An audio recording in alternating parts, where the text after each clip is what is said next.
The material things you give someone, they may be broken or lost, but the influence, the lessons, and the changes you bring to their lives will always be remembered. Your face on magazines will soon fade, but the way you touched other people's lives and changed their course of life will never be forgotten. That is the kind of Dr. Martin Luther King Jr. lived. His influences will forever be embedded in the minds of every American generation and even all over the world. So, who is he? What contribution does he have in America? How much influence did he have back in the days? Today, we are bringing you outside the world of material luxury, but the luxury of passion and life. But please don't forget to hit like and subscribe to this channel.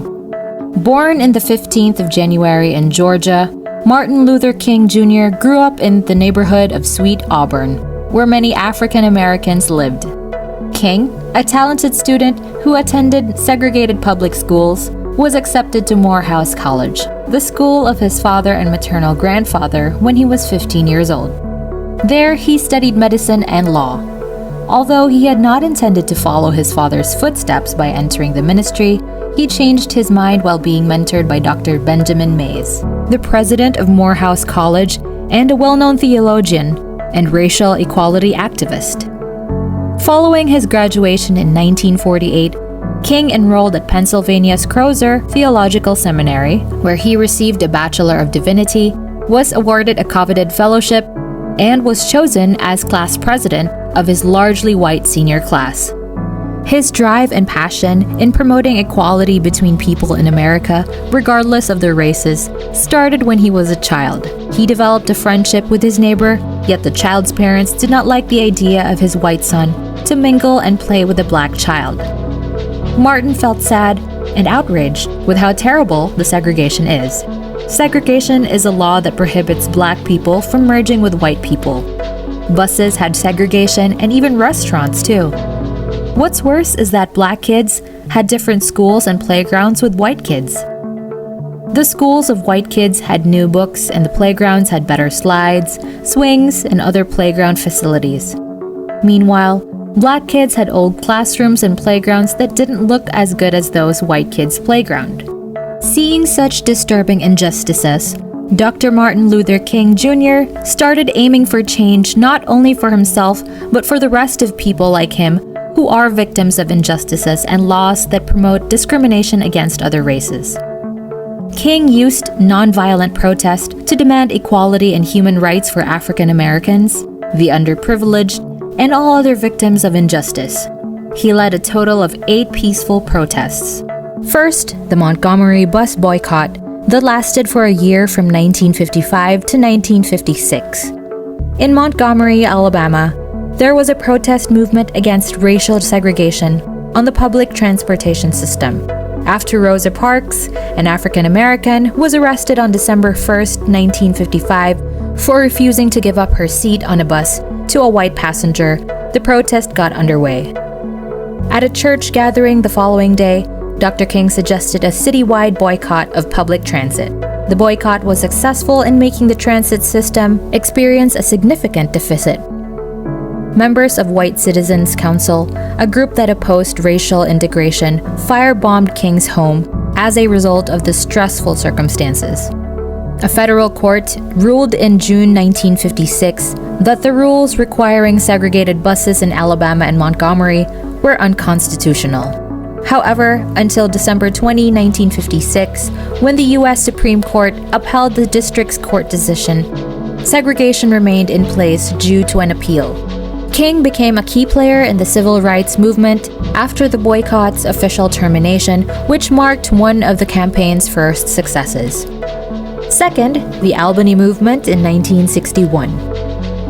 In order to oppose the city's segregationist practices, a coalition known as the Albany Movement was established in Albany, Georgia in November 1961. Dr. King joined in December with the intention of helping the demonstrators for only one day.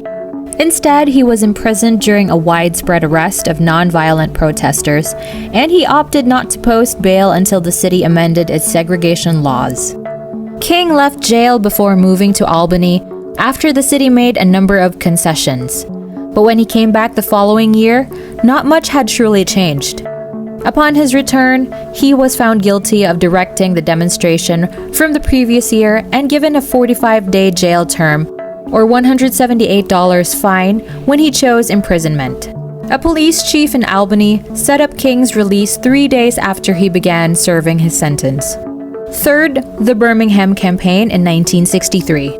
The Birmingham Campaign, which Dr. King's Southern Christian Leadership Conference launched to combat discriminatory economic practices in the Alabaman city, lasted for roughly 2 months in 1963.